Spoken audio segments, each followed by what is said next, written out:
রব্বুল আলামিন বলেন, কিয়ামতের কঠিন মুসিবতের ময়দানে আল্লাহ বিভিন্নভাবে মানুষকে মাফ করে দিবেন।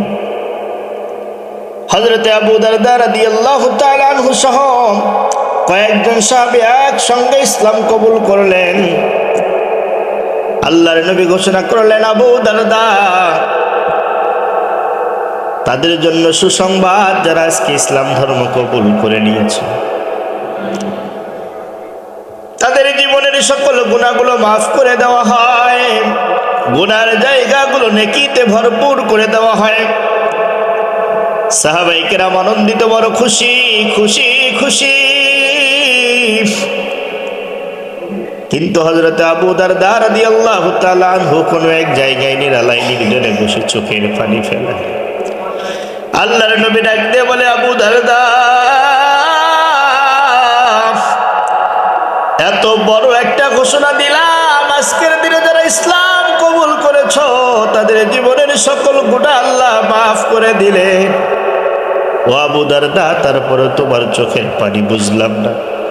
হযরতে আবু দারদা বলেন, ইয়া রাসূলুল্লাহ, ইয়া হাবিবাল্লাহ, আমার মনে হয় আমার যে অপরাধ হয়েছে, একবার নয়, দুইবার নয়, কয়েকবার যদি আমি ইসলাম গ্রহণ করি, আমার গুনাহ আল্লাহ মাফ করবেন। আল্লাহর নবী বলেন, আবু দারদা, কি এমন গুনাহ করেছো জানতে চাই? নবীজির কাছে গুনাহ বর্ণনা করো।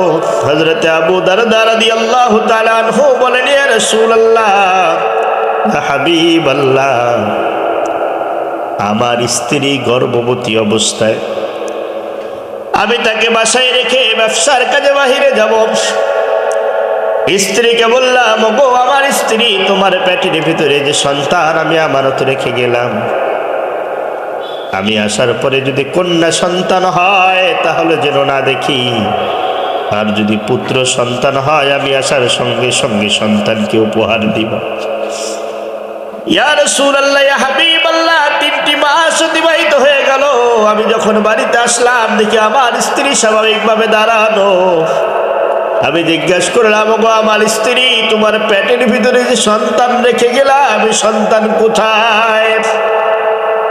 ইয়া রাসূলুল্লাহ, কি জানি আমার স্ত্রী বিড়বিড় করে বলল। আমি বুঝে নিলাম আমার একটা কন্যা সন্তান দুনিয়াতে এসেছিল, আমার স্ত্রী তাকে গলা টিপে হত্যা করেছে। আমি আর জানতে চাইলাম না। 1 মাস, 2 মাস, 3 মাস, এভাবে 1 বৎসর, 2 বৎসর, 3 বৎসর নয়, 12টি বৎসর যখন অতিবাহিত হয়ে গেল, আমি একদিন বাড়িতে আসলাম। ঘরের আড়াল থেকে তাকায় দেখি আমার ঘরের ভিতরে একটা 12 বৎসরকার যুবতী মেয়ে। আমার স্ত্রী ডাক দিয়ে বলছে, ওরে সন্তান, 12টি বৎসর বাবার চোখের আড়াল করে তোমাকে রেখেছি, না না না, আর পারবো না। যাও, তোমার বাবা আসার সঙ্গে সঙ্গে তোমার বাবার কাছে যা বাবা বলে ডাক দাও। তুমি দেখতে অত সুন্দর, তোমার বাবা তোমাকে দেখার পরে কোনো সময় হত্যা করার কোনো চিন্তা করতে পারবে না।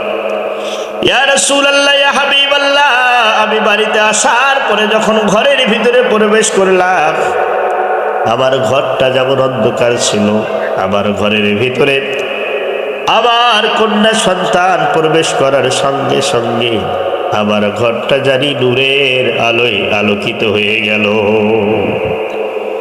আমার মনে হলো আমার ঘরের মধ্যে নাকি পূর্ণিমার চাঁদ ধরা দিয়েছে। আমাকে বাবা বলে ডাক দেওয়ার সঙ্গে সঙ্গে আমার কলিজাটা ঠান্ডা হয়ে যায়। এভাবে আমি আনন্দ উল্লাস করলাম আমার সন্তানের সঙ্গে।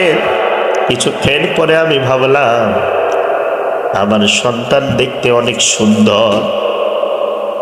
মক্কা নগরীর সমস্ত বকাটা যুবকরা আমার সন্তানের ইজ্জত নিয়ে কারা হাসরা করবে, টানা হাসরা করবে। সমাজ থেকে আমার নামটা পচে যাবে, আমার নাকটা কাটা যাবে। আমি নিজে নিজে সিদ্ধান্ত গ্রহণ করলাম, না না না, আমার সন্তানকে দুনিয়ায় রাখা যাবে না। আমি আমার স্ত্রীকে একদিন বললাম, ওগো আমার স্ত্রীর দাওয়াত খাওয়ার জন্য যাব।